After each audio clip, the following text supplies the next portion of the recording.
Well, welcome to the last Greeley Evans School Board meeting of August. It's Monday, August 27th, 2018. This meeting will come to order. Will you please join me in the pledge?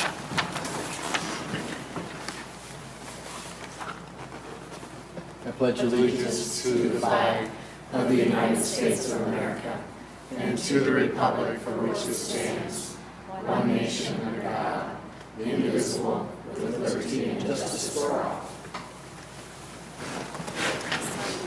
Oh, no, I was trying to stay out of your way. Thank you. These chairs are great.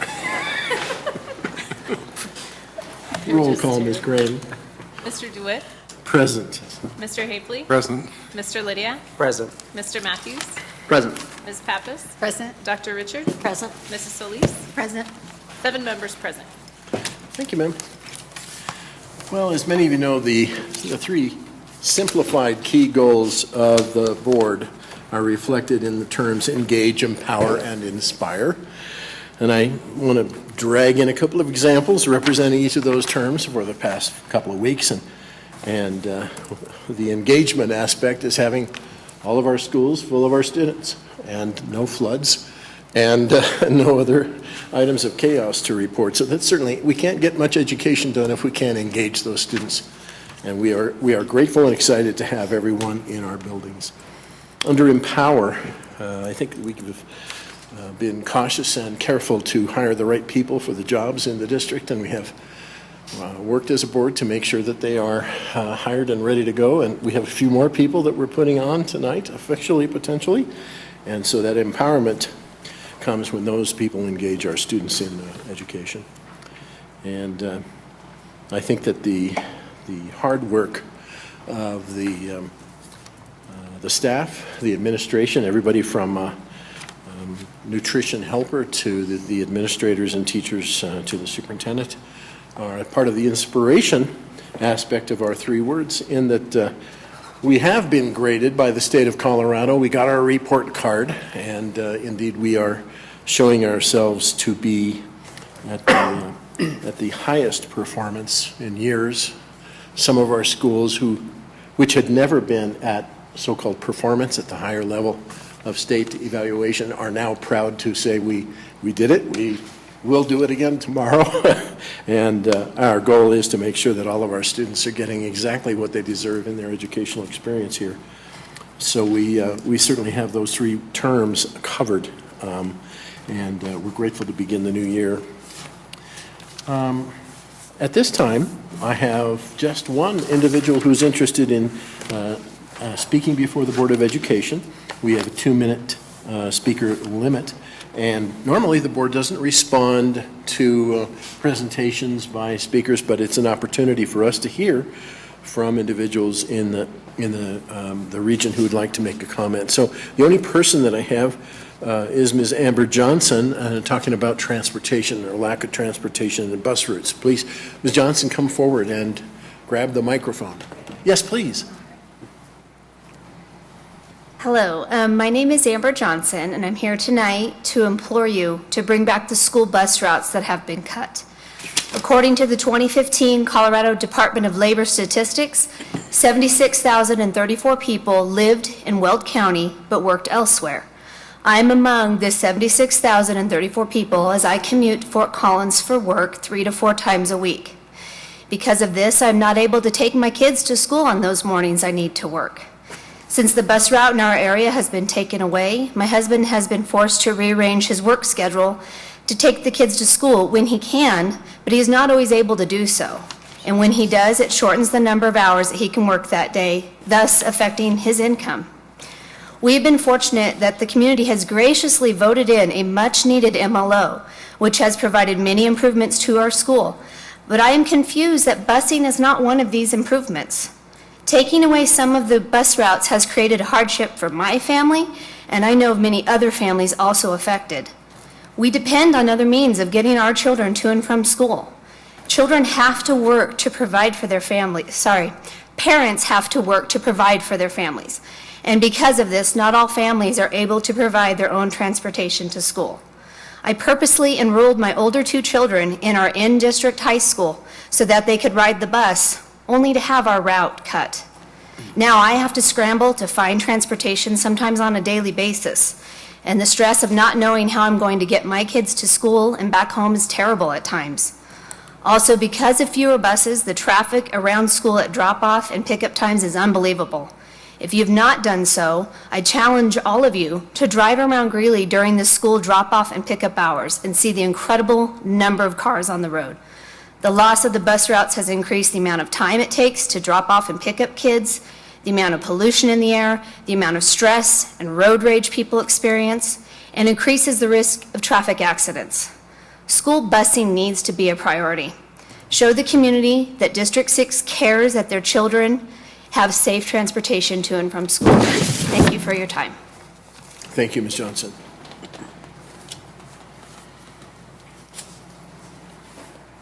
The next item is the work session report, and this is an update of essentially the minutes of the previous 2 hours worth of a work session that your board has been involved in. So, Ms. Crane, do you mind?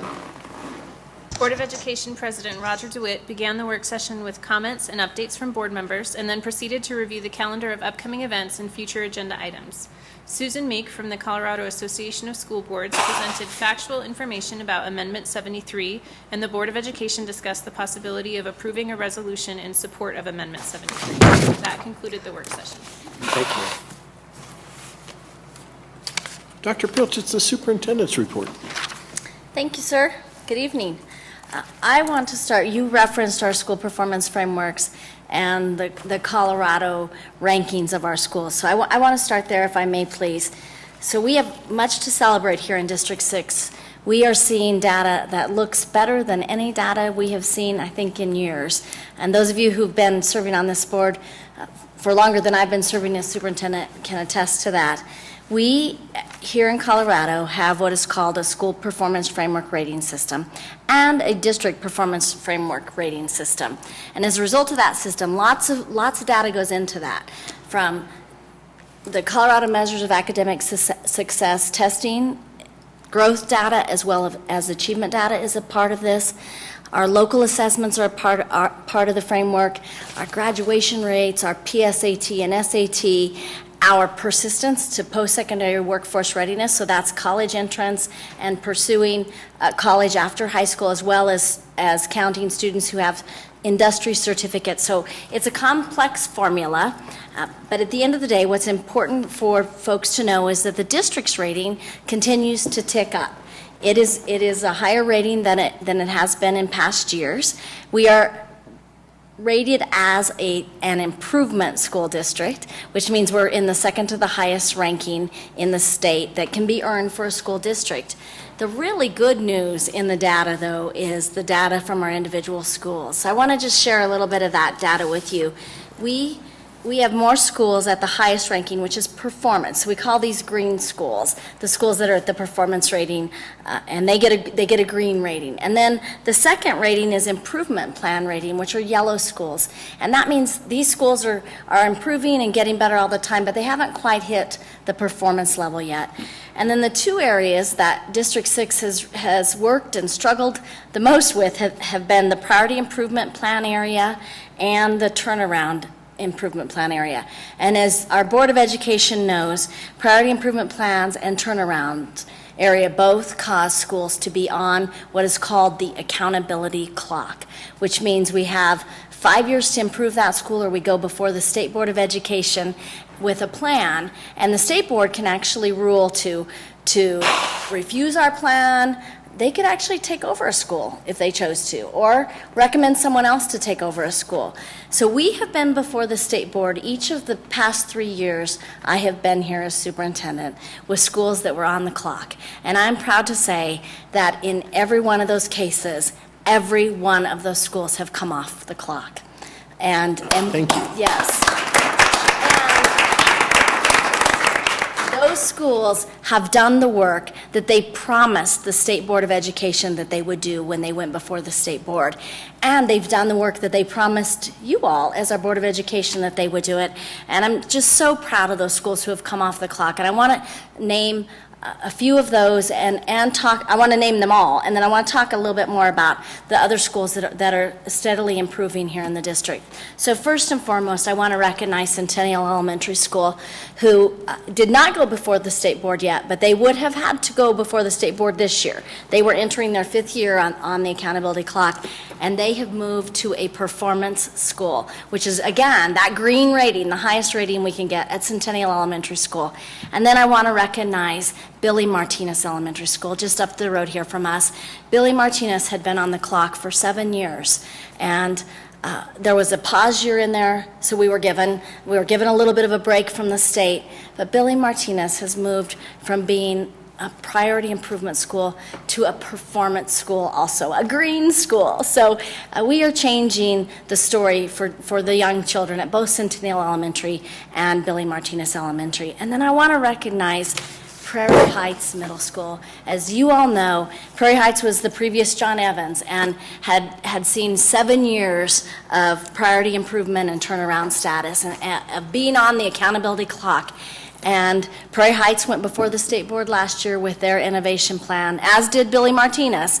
And Prairie Heights is now performance also, as rated by the state of Colorado. So huge celebrations for all 3 of those schools, and significant kudos go out to the leadership at those schools as well as the staff at the schools. And I want to say thank you to our community. We could not be doing the work we are doing here in District 6 with all of our schools without the tremendous support we have here in our community from businesses and industry and our faith-based community, as well as the hundreds and hundreds of volunteers who are helping us every single day in our schools.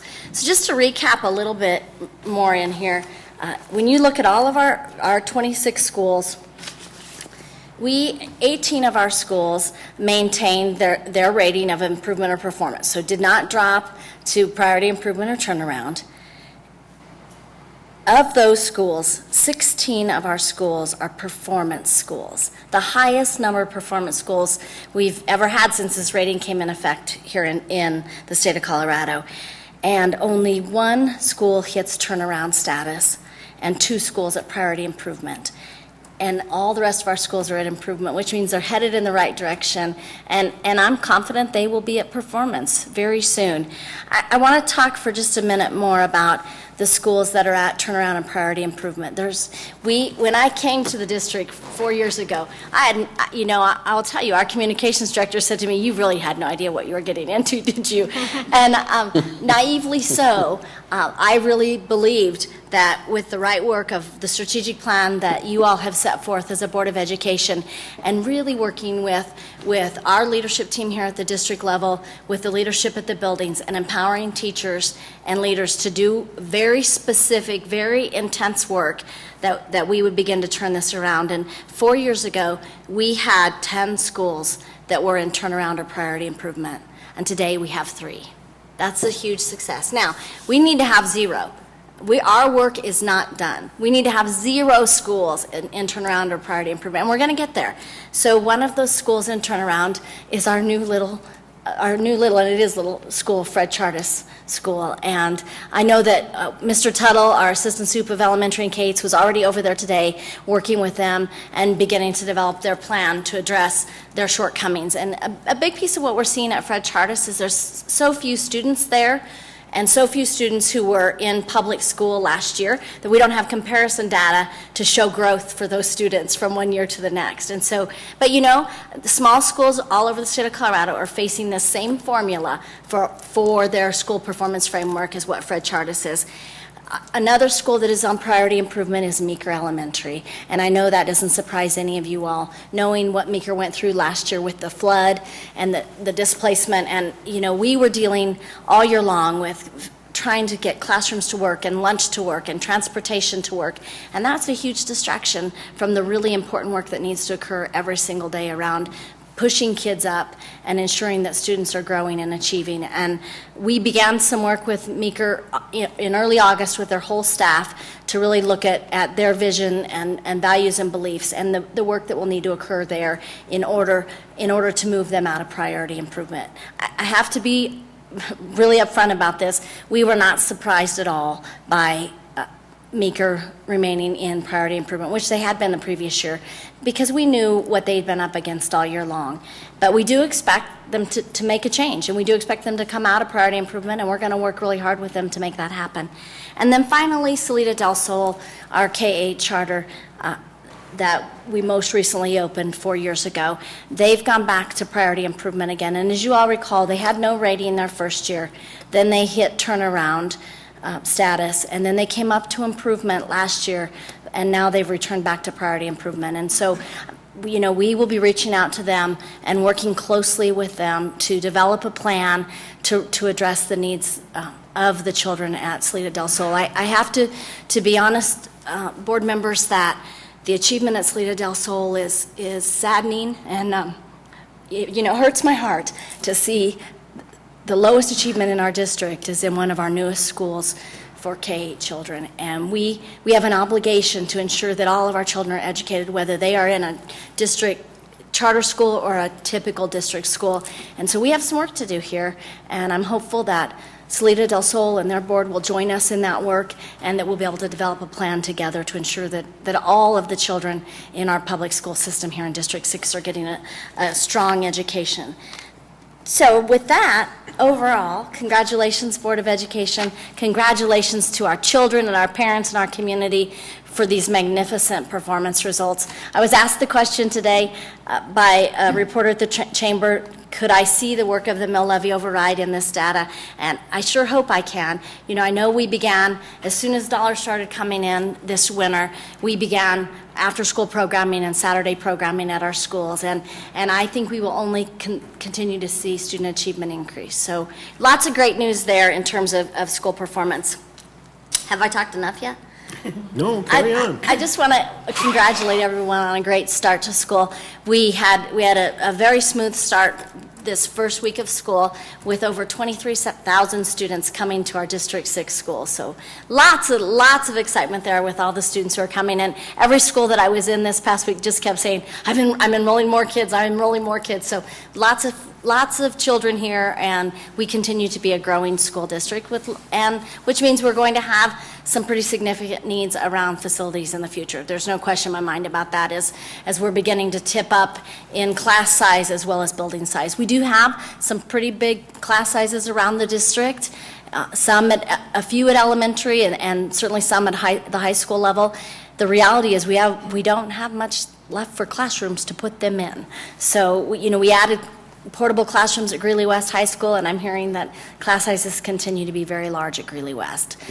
So, we'll continue to monitor that, but the needs are great, and we're going to need some more facilities here in District 6 sooner rather than later, I'm afraid. So, thank you very much. Well, you covered a lot of territory. The last item we'll probably even look at a little bit later on this evening from the standpoint of funding for things like that. Thank you, Dr. Pilch. The next item is the approval of the agenda, and a motion is needed to consider that, please. I move that the Board of Education of Weld County School District 6 approves the agenda as presented. Second. Thank you both. Any comment, question? Seeing none. Roll call, Ms. Crane. Mr. DeWitt? Aye. Mr. Havely? Aye. Mr. Lydiak? Aye.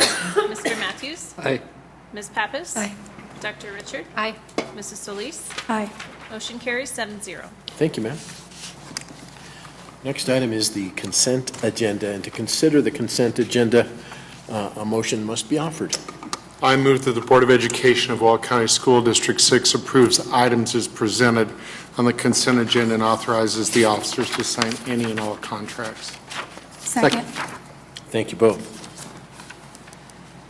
Move through the consent agenda to a special item, and I'll go ahead and take a minute out to, should we vote first? Is that what we do here? A lot of the time I try to cut down on the red tape. Let's try a roll call. Ms. Crane? Mr. DeWitt? Aye. Mr. Havely? Aye. Mr. Lydiak? Aye. Mr. Matthews? Aye. Ms. Pappas? Aye. Dr. Richard? Aye. Mrs. Solis? Aye. Motion carries 7-0. Yeah, I just missed over that. Okay, thank you, everybody. Can we talk about a special item? Mr. Larry Podorf of North Range Community Behavioral Health is here, along with some board members. Can I invite you up to the microphone? And I'm introducing you because you're going to be introducing some information of importance to an administrator here this evening, I think. Yes, Welcome. we're very pleased to be here. So I'm joined with some colleagues from North Range Behavioral Health.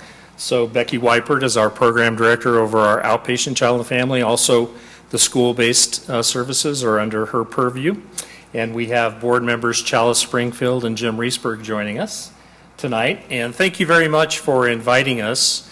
At our board meeting, we recognized Superintendent Pilch as a community champion for behavioral health. And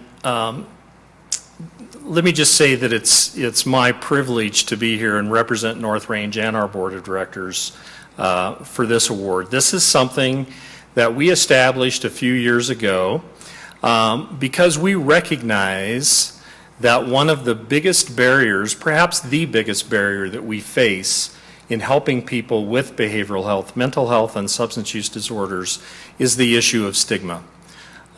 It's different than a physical health illness because there's not a stigma attached to that. But getting help for a mental health issue, there's just a lot of barriers to that. And we at North Range, one of our primary goals is to reduce that stigma through educating the community, through getting the word out that behavioral health, mental health is health.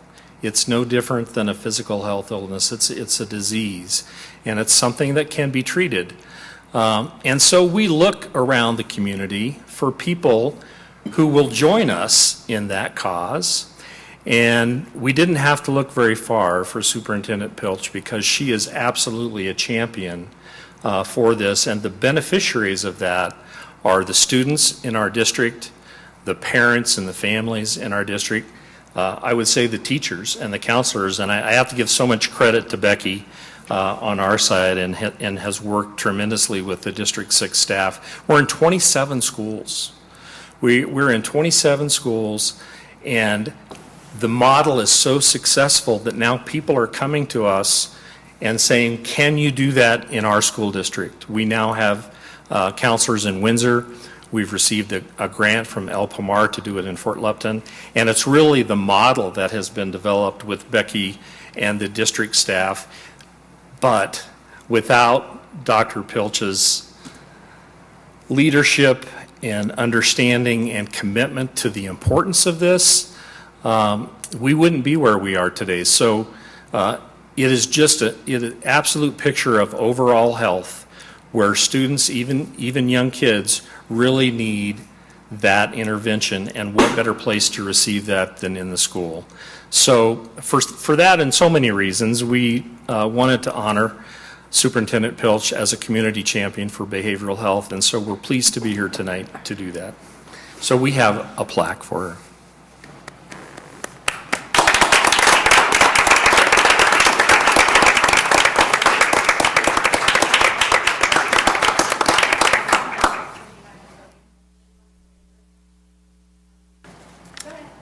A little family photo, please.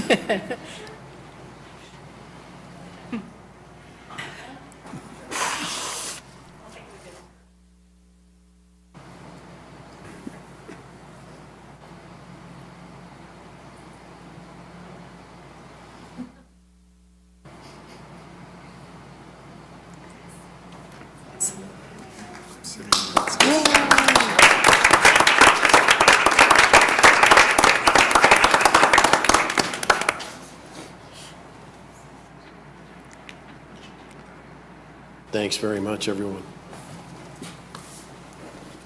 You know, when a community hires a superintendent of schools, they sometimes get more than they thought. Thank you very much. Congratulations, Dr. Pilch. Thank you, Mr. DeWitt. If you'll hold on just 1 second, Larry, I'd like to tell a little story on you, Uh-oh. if I may. Larry, what? In my first year as superintendent, I had a meeting on my calendar with Larry Potteroff from North Range Behavioral, and I had a general idea of kind of who he was. I think I'd met him once or twice before, but Larry came in. He brought me this little dish with, I believe, homemade caramels in it. That his wife had made.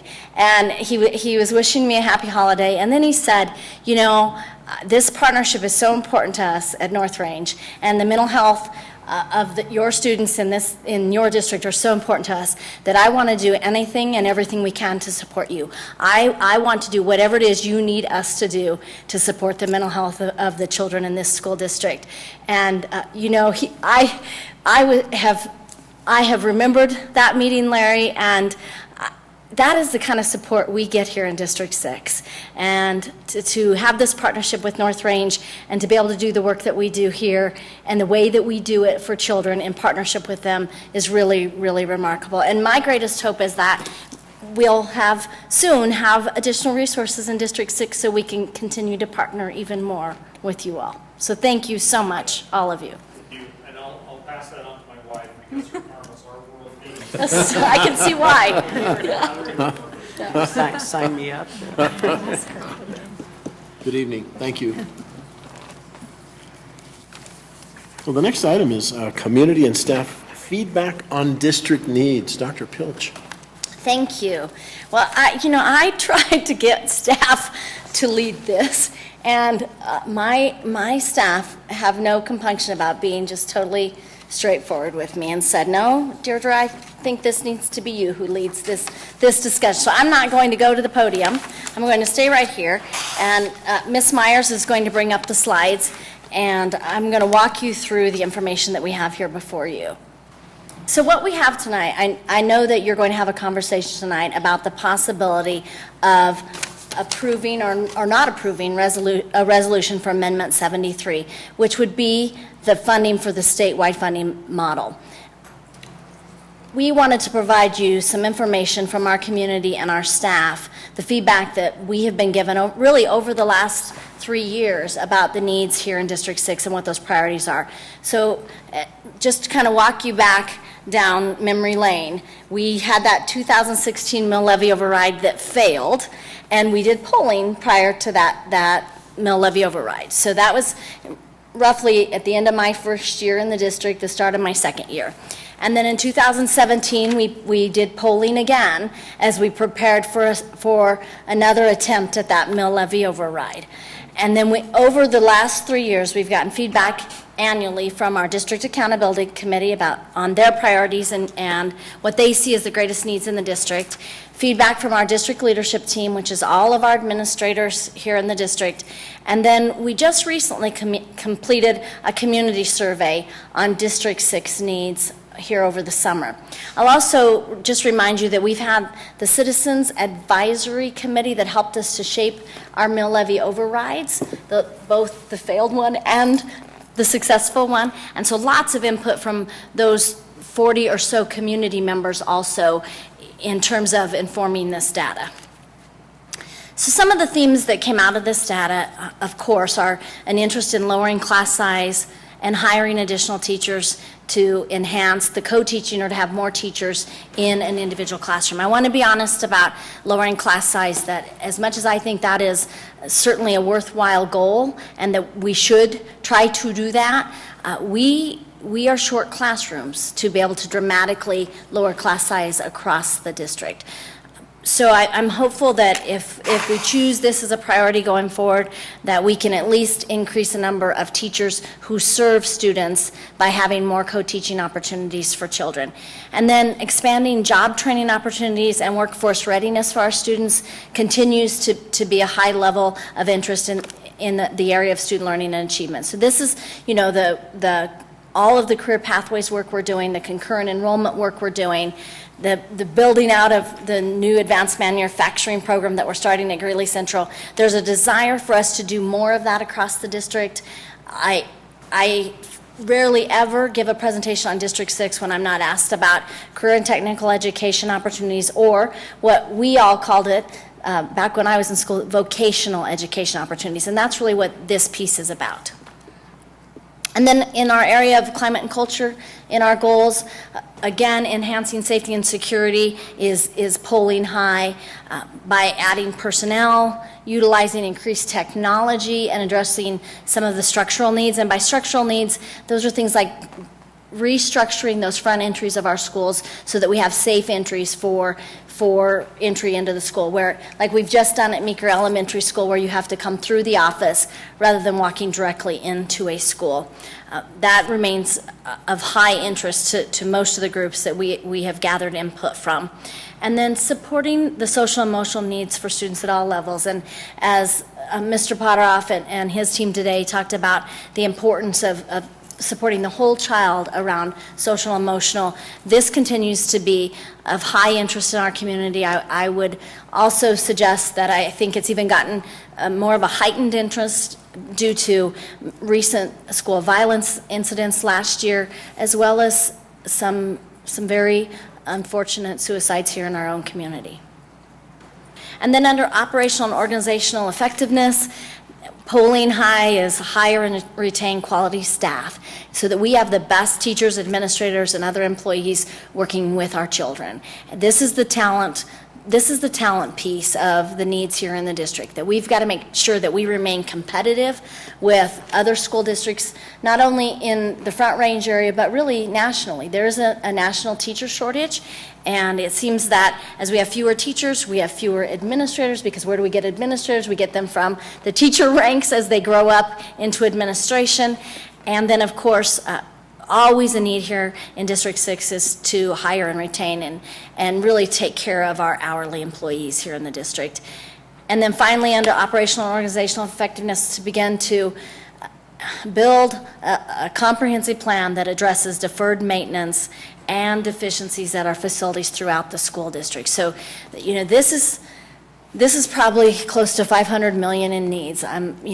We're guessing, and we'll know soon because we've just entered into a facility master planning process with an architectural firm who will evaluate every one of our sites for deferred maintenance needs as well as the deficiencies. And deficiencies mean not only needs like not enough classrooms, but also programmatic needs, like are the libraries adequate, are the gymnasiums adequate, cafeteria space, art rooms, all of those pieces to be evaluated, and our community is continuing to tell us that it's important to take care of those things.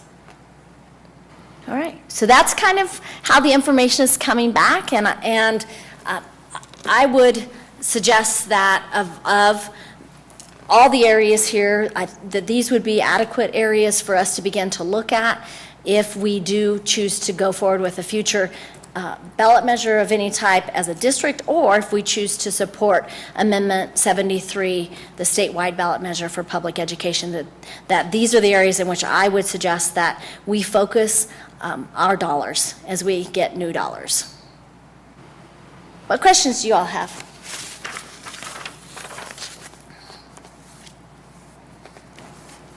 Folks at home might realize we've talked about some of this before.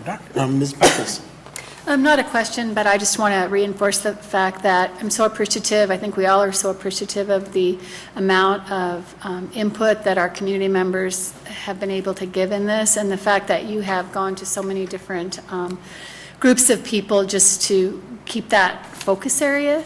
I just appreciate that, and it makes it, for me, it just makes it so meaningful that we are not just randomly choosing things to focus on, but that our community and the citizens of this community have identified these. Thank you. Mm-hmm. And I guess for myself, an observation that some of those suggestions have been actually accepted and acted on with mill levy override dollars. So I just noticed, among other things, we're increasing our substitute rate of pay. Yeah.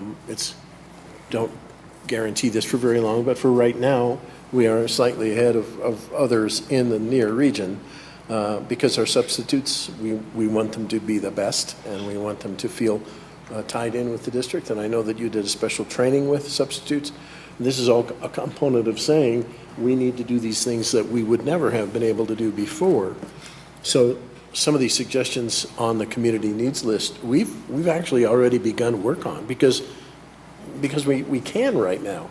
Absolutely. And I think the point you make, Mr. DeWitt, is so important that because of the mill levy override dollars, we've been able to increase substitute teacher pay, and as a result, we started with 30 more substitute teachers this spring, or this fall, than what we had last spring. So it shows you right there that mill levy override dollars have made a difference. Paying people makes a difference. And even though we're still short bus drivers, we are in better shape than we've ever been in the fall before in terms of the number of bus drivers who we have serving our children on our bus routes. Well, thank you very much for this presentation. Appreciate it very much, and we'll keep listening. Other comments? I don't see any more. Thank Nothing you. else? That's it? No other comments about needs? We know how to get a hold of you. Okay. Thank you. The next item is the frequently referred to resolution in support of Amendment 73. That's a statewide ballot issue that is associated with an equalization effort at statewide funding for all the schools in the state, rather than trying to allow some school districts to access the wealth of their community, and to heck with the districts that don't really have quite that much support. It is a statewide initiative to make sure that all the students in the state have an equal shot at a good education, and none of those things make any of us mad. And so, Dr. Pilch, I know that isn't much of an introduction. We've spent an hour, or better than an hour, chatting with Ms. Susan Meek from the Colorado Association of School Boards, talking about what this initiative, what this now Amendment 73, might mean to the state of Colorado in general, and to our school districts specifically.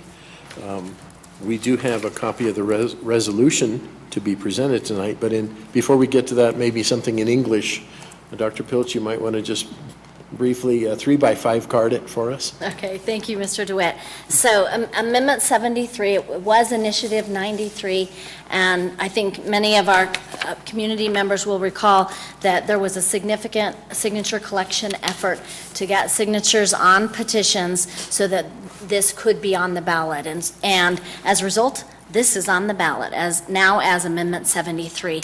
And what Amendment 73 will do for public education is create additional funding for every single public school district in Colorado, K through 12.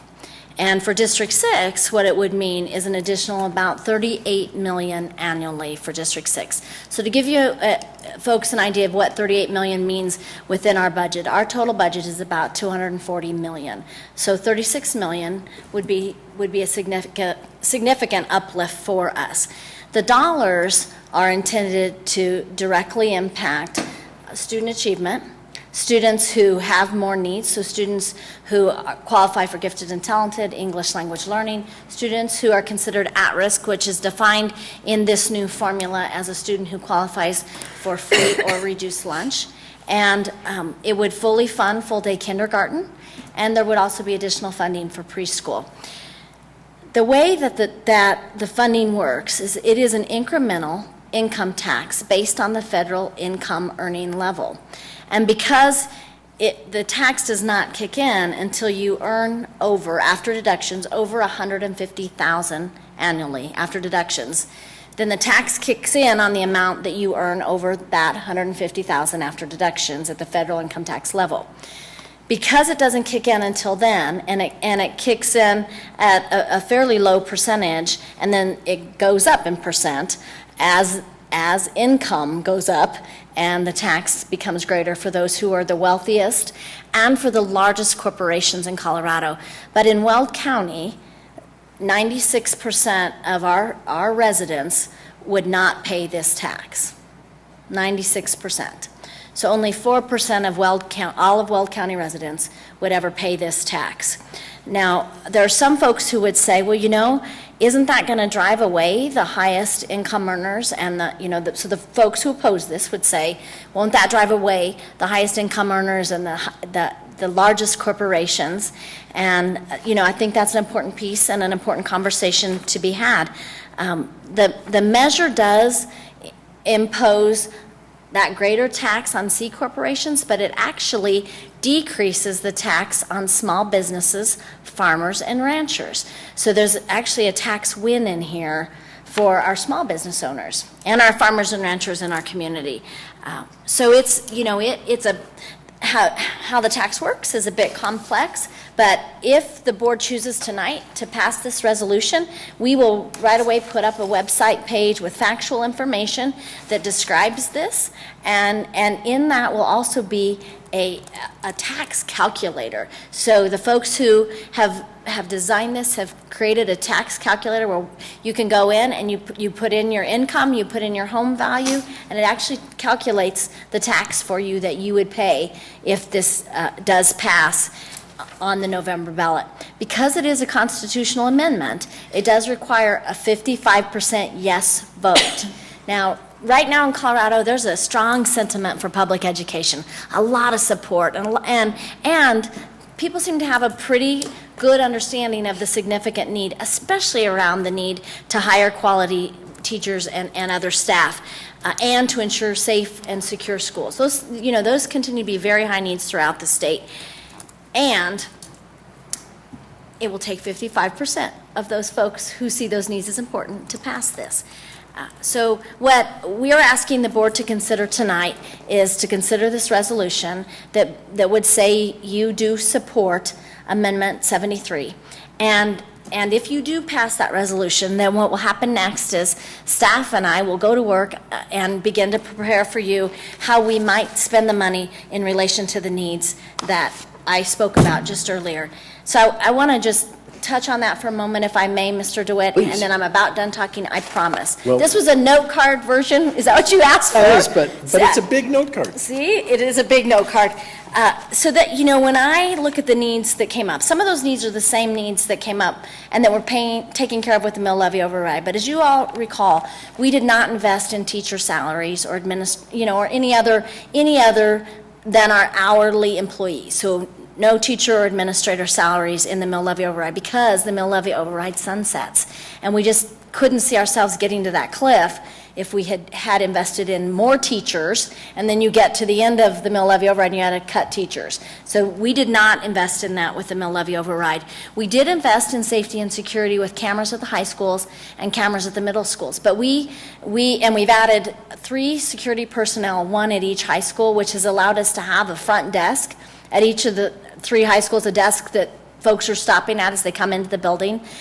But we very much would hope to see in the future more security personnel at every school site and cameras at our elementary schools, at least on the exterior of the building and the entry of the buildings at elementary schools. But the current mill levy override dollars will not allow for additional expansion beyond the middle and high schools. Around the supports for social emotional, again, those are people for the most part, so we did not invest in that with the mill levy override dollars because, again, we didn't want to come to a point where we have to cut people at the end of the sunset for the mill levy override. So that's an area that I, certainly would be appropriate for the usage of these dollars, and an area that I believe would come forward again, as well as the deferred maintenance. As you know, our mill levy override is $14 million, and so we're able to put about $1 million or so of that into deferred maintenance. But we really can't go much deeper than that in that $14 million, but the kind of dollars that would be generated with this amendment would allow us to do that. Thank you very much. You mentioned the $1 million figure. About how much would it be to re-roof West High School? Oh, that and lots more change, I'm afraid. Okay, so it's not like we're Brad, rolling. show me on fingers, a new roof at a high school? 1.5 million? Okay. Or 1.5 million? Yeah. Yeah, 1.5 million. So when you drop $1 million in a microphone, people go, that's a lot of money, but there's a lot of need. Yeah. So thank you for There that is. Thank postcard-sized report. Giant poster. And we also plan on having a conversation, so don't go anywhere, please, Dr. Pilch, because the board has additional comments and questions. But before we can act on this, I'll require a motion, please.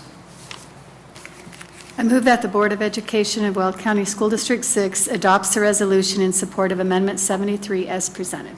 Second. Thank you both. Well, it's time, don't you think? It's the most fun any of you will have this evening is listening to the resolution read by me. unless someone else is volunteering. Resolution of the Board of Education of Weld County School District 6. Resolution in support of Amendment 73. Whereas the Weld County School District 6 Board of Education believes that every student should have the opportunity to reach his or her full potential and to participate meaningfully in the civic and economic life of the community.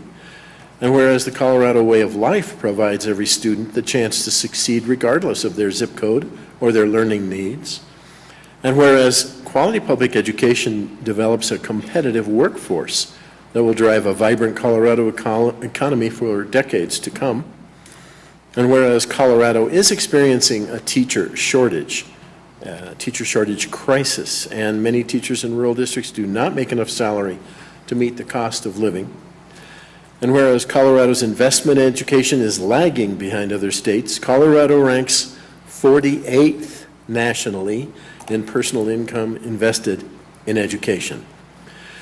And whereas education funding has not recovered from the recession, in the 2018-19 school year alone, Colorado schools are underfunded by $672.4 million. And whereas the loss of Weld County School District 6 has been over $177 million since 2009, which could have been used to provide additional support for students, attract and retain quality staff, and address ongoing maintenance of district facilities. And whereas reduced funding is directly impacting the district's ability to provide meaningful educational opportunities for all students. And whereas the reduced funding also limits the board's ability to respond to parents and community input on the district's programs and services, despite the board's great desire to engage and respond to its community. And whereas Amendment 73 builds on the successes of Colorado's public schools by expanding students' educational opportunities to prepare them for success in college, career, and life, preparing a qualified workforce for decades to come, and ensuring that Colorado's economic prosperity is shared with every community from corner to corner of the state. And whereas Amendment 73 will bring Colorado's investment in public education closer to the national average by raising $1.6 billion annually, provide sustainable support for schools by stabilizing school property taxes, provide additional funding for all students, and address the pressing needs of Colorado's public schools, specifically funding for full-day kindergarten, and a significant increase in funding for early childhood programs, special education programs, at-risk students, English language learners, and gifted and talented students. And whereas Amendment 73 gives local school boards greater ability to respond to parents and community input and provide programs and services to meet the needs of all their students. And whereas if Amendment 73 passes, the board commits to the following priorities, focusing on the following priorities: hire additional teachers to lower the student-teacher ratio, expand job training opportunities and workforce readiness training for students, enhance safety and security by adding personnel, utilizing technology, and addressing structural needs such as entryways, support the social and emotional needs for students at all levels, hire, train, and retain quality staff, teachers, administration, and hourly employees, and address deferred maintenance and deficiencies at facilities throughout the district, while acknowledging that priorities will evolve as community engagement is an ongoing process and revenue from Amendment 73 is annual funding. And whereas the board declares that Amendment 73 is a matter of official concern, now therefore be it resolved that the Weld County School District 6 Board of Education officially declares its support for Amendment 73 for the purpose of increasing funding of public education in the state of Colorado, and the board authorizes the expenditure of district funds to distribute a factual summary regarding Amendment 73 in accordance with the Fair Campaign Practices Act, Colorado Revised Statutes 1-2 2025-45-117. Should we adopt this and approve it, I will certainly sign it for the board. We have moved and seconded this discussion. I'd be glad to have the table open for comments or questions from board members, or questions of Dr. Pilch, or general statements regarding this Amendment 73. Ms. Solis. So when I first got on the school board, I was one of those community members that benefited from an education here in District 6. My kids benefited from that also. And it was kind of a situation where I knew the sausage was there, but I didn't really know how it was made until I got on the school board. Once I got on the school board and I learned more about the negative factor, which is now called the budget stabilization factor, I was appalled as a parent, as a community member, the way we in our local community and even as a state view education. These kids are going to be our next entrepreneurs, and unfortunately I just had a birthday and I have to start thinking of caregivers. These kind of things start really hitting home, and to not invest in our kiddos and not be at a level that other states are, to really attract those businesses, because you know what, we're educating our kids and we have the workforce to fill those jobs. That's really important. I know that any kind of amendments to a constitution are a little scary, and I get that. I wouldn't ask unless it has something to do with equity and access. And those are two huge factors when you talk about this amendment. It's even getting the chance to have that type of education that other people in other communities have. And so it shouldn't matter what zip code you're in Colorado. We should all have a plan to make sure that kiddos are well educated to the best of their ability, and we shouldn't be afraid to fund that. It's one of those things where it's real easy to say, oh yeah, I support that, but do you really? A vote like this shows that you really do support teachers, you support education, you support our kids, and we need to have some kind of stable finance in Colorado. There are too many moments that a school district has to make tough decisions because, well, we got this grant, but then it expires. Well, we have this mill levy, but now it sunsets, and there's not a guarantee that we'll get it again. There's so many, it's only going to last this long. We can't keep educating on our kids in our district on that kind of scenario. We have to have something stable that we can be guaranteed, that we can actually fund a lot of the programs that obviously we've done recently that we know have positive outcomes. And so I guess for me, I recognize that this is a huge thing to ask voters for, because it's an amendment and there's taxes involved, but I really implore everyone to do the math, ask questions, use the calculator, get facts, look at all the different things, look at your property tax, your business tax, all of the different taxes, because all of this together is the puzzle. And so just looking at it in one way isn't enough. You really have to do your homework and really ask those questions of people who know, whether it's business owners, whether it's people within the district, or go to websites. There's some great websites that are updating information all the time. So I am definitely voting to do this resolution. I think it's about time we in Colorado make a strong statement about our kids and our investment in our kids, and that we are true competitors with other states in this nation, and no longer will we be satisfied with being at the bottom. Enough is enough, and it's time to do it. Thank you, ma'am. Ms. Pappas.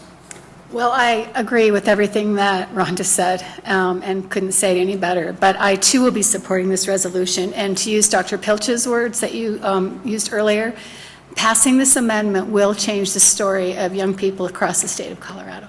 And additionally, it will also change the story of all of the citizens of Colorado. I mean, this is huge. The time is right for this. This is an historic moment. So I will be supporting this resolution. And then additionally, I really want to thank all of the people that worked hard to get the signatures for these petitions. This was not an easy task. And I think the fact that we were able to submit across the state of Colorado over 180,000 signatures is a strong indication of of how important public education is to Coloradoans. And so I look forward to this vote. I look forward to the next steps in this, and thank you. Thank you, Rhonda. I appreciate everything that you said. Thank you both. Dr. Richard. Well, thank you and thank you, because I concur with everything that you've said. And I just want to pick up on something, and that is that oftentimes we think of school funding as being a local school funding. We pay our local property taxes, so don't we right here fund our schools? And the fact is that we don't. It's a state formula that determines how much money our admittedly, taxpayer money comes back to us and has to be backfilled.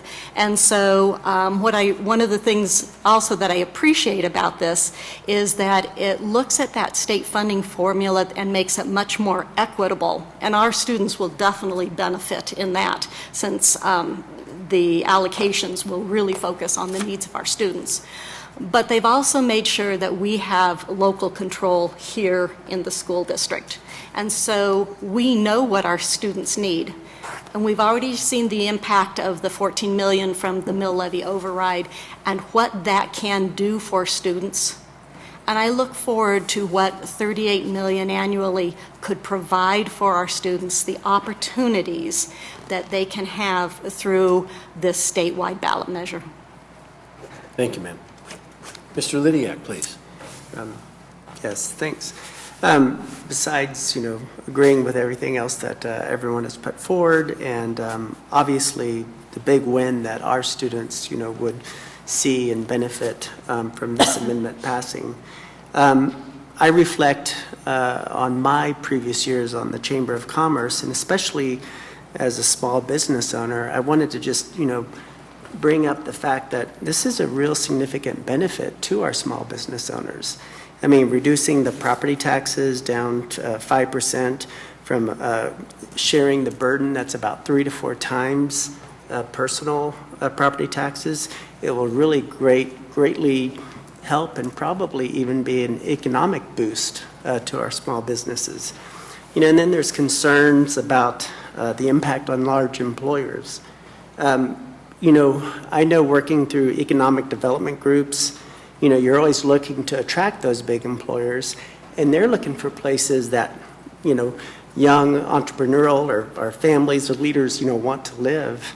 And that's why we always looked at providing exceptional funding for public education so that it would really help attract those kinds of people and families. So I think this could be an economic development tool that would help show the nation that Colorado is investing in higher ed. So, I mean, not higher ed, but K-12 and higher ed. Yeah. Well, Mr. Lydiak, I appreciate that you're right now in a position to be the only person, I think, on the board who could speak from a standpoint of a business perspective. So I appreciate your perspective and your conversation. And a lot of people don't know that even if you're renting, most rental contracts are triple net. So the owner of the business is actually paying the taxes as well. So there's a benefit there is in a number of directions if we take a look at this act.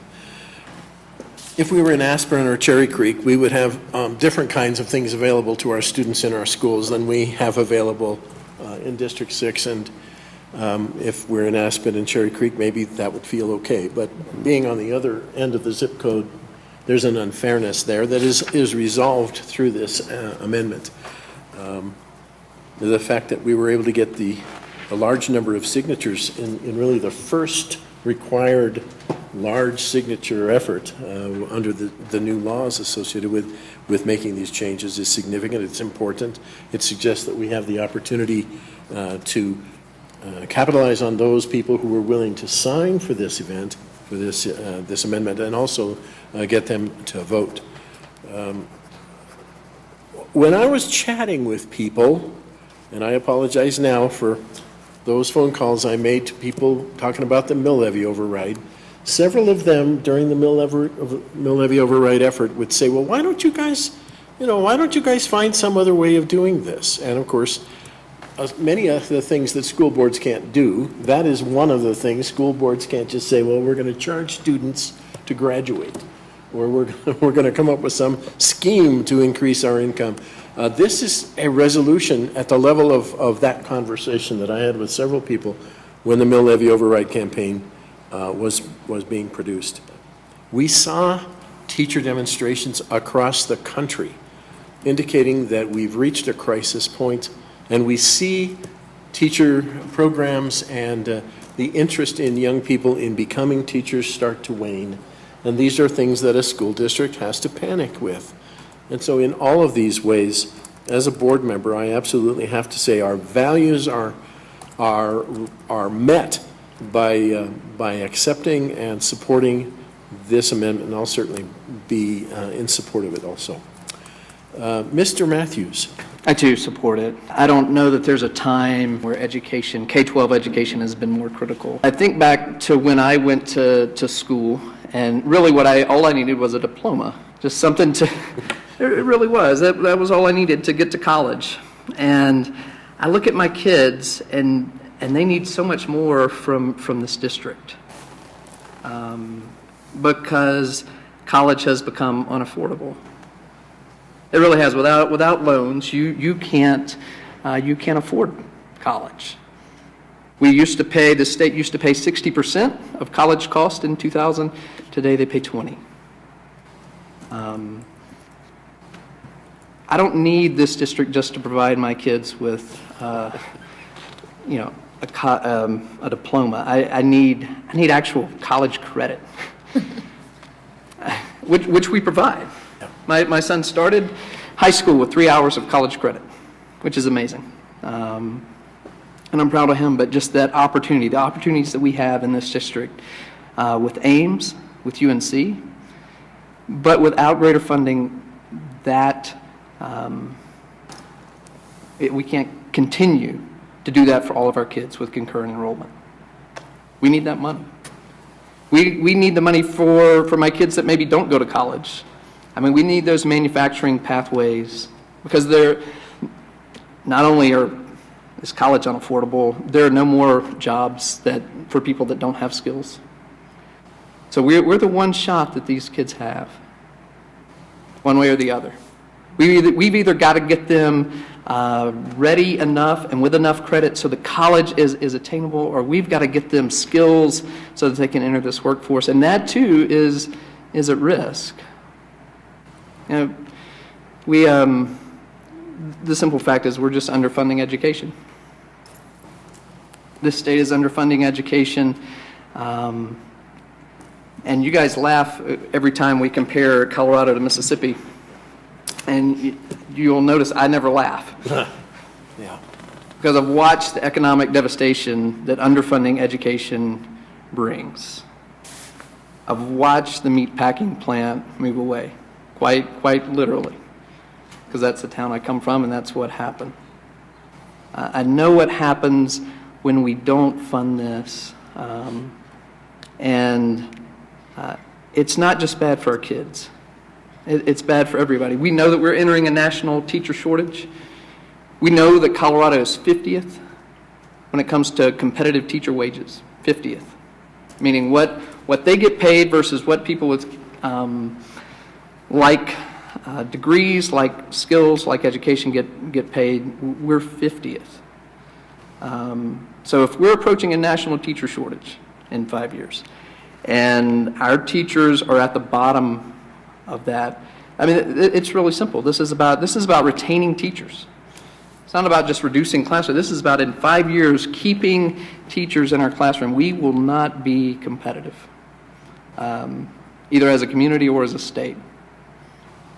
We have to fix this at a state level, and we have to fix the Constitution, because that's the problem. That's where the problem is. It's in our Constitution. It is Gallagher Amendment and Tabor Amendment and the way they interact, and so this has to be a constitutional fix. Otherwise, we'll continue to see our property taxes go down, and we'll be the number one state pretty soon with residential property taxes, the lowest residential. We're number 3 right now, but we pretty quickly will be number 1, and we will not have, the state will continue to backfill money It will continue to eat up our state budget. I mean, the problems just multiply. So again, I wholeheartedly support this, not just for my kids or our kids in the district, but for this community, for the state. Thanks, sir. Yeah. Mr. Haeflin. This evening is very, very challenging for me. Everybody has spoken eloquently concerning the needs, and I don't need to be redundant in those.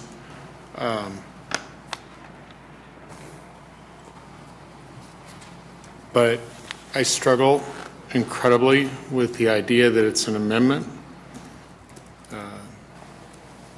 My mother will roll over in her grave, which is not a good thing because she still scares me. But I've decided that I will vote yes this evening, which is very, very hard for me, and I don't think anybody really understands how hard. Not educationally, but just the constitutional component.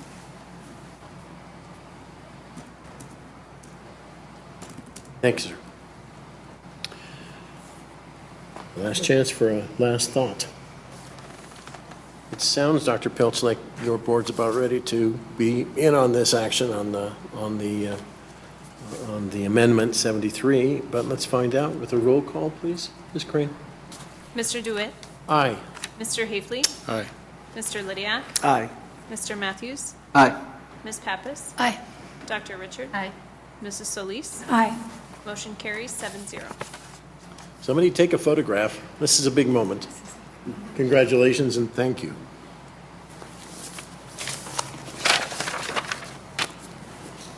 Well, it was an exciting evening and it ended quite well. Let's just say that we've met the obligations of our agenda and this meeting is adjourned. See you next month.